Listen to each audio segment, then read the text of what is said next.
Hi, good morning. ಎಲ್ಲರೂ ಹೇಗಿದ್ದೀರಾ? ನಾನಂತೂ ತುಂಬ ಚೆನ್ನಾಗಿದ್ದೀನಿ. ನೀವು ಕೂಡ ಚೆನ್ನಾಗಿದ್ದೀರಾ ಅಂತ ಅಂದ್ಕೊತೀನಿ. ಇದು ಮನೆ ಸಾಂಬಾರು ಪುಡಿ.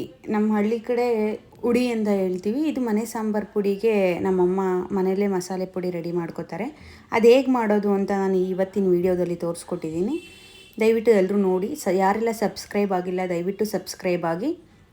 ಮೊದಲಿಗೆ ಮೆಣಸಿನ್ಕಾಯಿ ತೊಗೊಂಡು ಅದನ್ನು ಲೈಟಾಗಿ ಹುರ್ಕೋಬೇಕು. ಬ್ಯಾಡಗೆ ಮೆಣಸಿನ್ಕಾಯಿ, ಖಾರದ ಮೆಣಸಿನ್ಕಾಯಿ ತೊಗೊಂಡಿದ್ದಾರೆ ನಮ್ಮಮ್ಮ. ಅದನ್ನು ನೀಟಾಗಿ ಹುರ್ಕೋತಾರೆ. ಅದು ಹುರ್ಕೊಳ್ಳೋ ಮಾಮೂಲಿ ನಾರ್ಮಲ್ ಇವಾಗ ನಾವು ಉಪ್ಸಾರು ಖಾರಕ್ಕೆ ಹುರ್ಕೋತೀವಲ್ಲ ಅಷ್ಟೆಲ್ಲ ಹುರಿಬಾರ್ದು, ಸ್ವಲ್ಪ ಕಮ್ಮಿಗೆ ಹುರ್ಕೋಬೇಕು. ಅದು ಹುರ್ಕೊಂಡಾದಮೇಲೆ ಅದನ್ನ ಸೈಡ್ಗೆ ಒಣಗಾಕೋಬೇಕು. ಅದನ್ನು ಒಣಗಾಕೊಂಡಾದ್ಮೇಲೆ ಕಡಲೆ ತೊಗೋತಾರೆ. ಕಡಲೆ ಬುಗ್ರಿ ಎಲ್ಲ ಮಾಡ್ತೀವಲ್ಲ ಆ ಕಡಲೆನೂ ಕೂಡ ನೀಟಾಗಿ ಹುರಿಬೇಕು. ಅದು ಫುಲ್ಲು ನೀಟಾಗಿ ಕರಮ್ ಅನ್ನೋ ಥರ ಕಡಲೆ ಹುರಿಬೇಕು. ಕಡಲೆ ಹುರಿತಾ ಇದ್ದೋ ಅಷ್ಟರಲ್ಲಿ ಸೌಮ್ಯಕ್ಕ ಮನೆಗೆ ಬಂದರು. ಅಮ್ಮನ ಇವತ್ತು ಹಾಸ್ಪಿಟಲಿಗೆ ಸೇರ್ಸೋಕೆ ಹೋಗ್ತಿದ್ರು. ಹಂಗಾಗಿ ರಾಗುನ ಬಿಟ್ಟೋಗೋಕ್ಕೆ ಅಂತ ಸೌಮ್ಯಕ್ಕ ಮನೆಗೆ ಬಂದು ರಾಗುನ ಬಿಟ್ಟೋಯ್ತು. ರಾಗು ಅಂತೂ ಪಾಪ ತುಂಬ ಬೇಜಾರು ಮಾಡ್ಕೊತಿದ್ದ, ಅಕ್ಕ ಬಿಟ್ಟೋಗಿದ್ವಿ. ಅದಾದಮೇಲೆ ಅಕ್ಕಿನೂ ಕೂಡ ನಮ್ಮ ಮನೇಲಿ ಹುರ್ಕೊತೀವಿ. ಯಾಕೆಂದರೆ ಮಿಲ್ ಬಿಟ್ಟಾದ್ಮೇಲೆ ಅಕ್ಕಿ ಕೂಡ ಬಿಡಬೇಕು.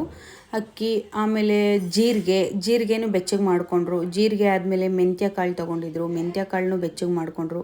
ಮೆಂತ್ಯ ಕಾಳು ತುಂಬ ನಮ್ಮಮ್ಮ ಮಾಡೋ ಸಾಂಬಾರು ಪುಡಿ ತುಂಬ ಚೆನ್ನಾಗಿರುತ್ತೆ. ಹಂಗಾಗಿ ನಾವು ಜಾಸ್ತಿ ಮನೇಲೇ ಮಾಡಿಸ್ತೀನಿ. ಮೆಂತ್ಯ ಕಾಳು ಆದಮೇಲೆ ಸಾಸಿವೆ ತೊಗೊಂಡು ಸಾಸಿವೆನೂ ಬೆಚ್ಚಗೆ ಮಾಡಿಕೊಂಡ್ರು. ಸಾಸಿವೆ ಆದಮೇಲೆ ನಾವು ಎಷ್ಟು ಧನಿಯಾ ತೊಗೊಂಡಿರ್ತೀವೋ, ನಮ್ಮ ಮನೇಲಿ 1.5 kg ಧನಿಯಾಗೆ ಮಾಡಿದ್ದು. ಅದ್ರಿಗೆ ತಕ್ಕಂಗೆ ಐಟಮ್ಸ್ನ ತೊಗೋತಾರೆ. ಧನಿಯಾ ಬಿಸಿ ಮಾಡಿಕೊಂಡ್ರು, ಕರಿಬೇವಿನ ಸೊಪ್ಪು ಕೂಡ ಬಿಸಿ ಮಾಡಿಕೊಂಡ್ರು.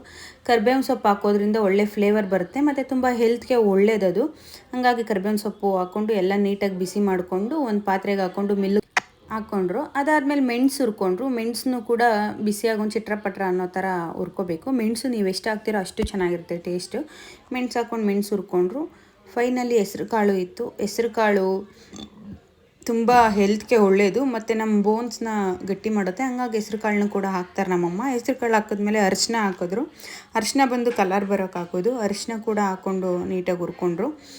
ಅರಿಶಿನ ಸ್ವಲ್ಪ ಬ್ಲ್ಯಾಕ್ ಬರೋವರೆಗೂ ಹುರಿಬೇಕು. ತುಂಬ ಚೆನ್ನಾಗಿ ಹುರ್ಕೊಂಡು ಸರಿ ಆಯ್ತು ಅಂದ್ಬಿಟ್ಟು ಎಲ್ಲ ಹುರಿದಾಯಿತು. ಒಂದು ದೊಡ್ಡ ಪಾತ್ರೆಗೆ ಹಾಕ್ಕೊಂಡು ಮಿಲ್ಲಿಗೆ ತೊಗೊಂಡೋದ್ರು.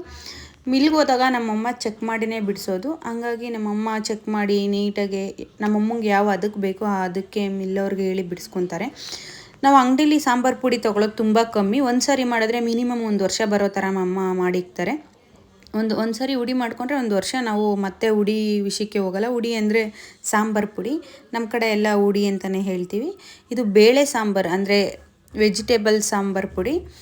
ಮಟನ್ ಸಾರಿಗೆ ನಾವು ಮಟನ್ ಚಿಕನ್ಗೆ ಬೇರೆ ಮಾಡ್ಕೋತೀವಿ. ಅದು ಇನ್ನೊಂದು ಸರಿ ನೆಕ್ಸ್ಟ್ ಟೈಮ್ ಆ ಮಟನ್ ಸಾಂಬಾರು ಪುಡಿ ಮಾಡಿದಾಗ ತೋರಿಸ್ತೀನಿ. ಇವತ್ತು ಬರೀ ಮನೆ ಸಾಂಬಾರು ಪುಡಿ ಅಂದರೆ ತರಕಾರಿ ಸಾಂಬಾರು ಪುಡಿ ಮಾಡಿರೋದ್ರಿಂದ ಬರೀ ತರಕಾರಿ ಸಾಂಬಾರು ಪುಡಿ ಹೇಗೆ ಮಾಡೋದು ಅಂತ ತೋರಿಸ್ಕೊಟ್ಟಿದ್ದೀನಿ.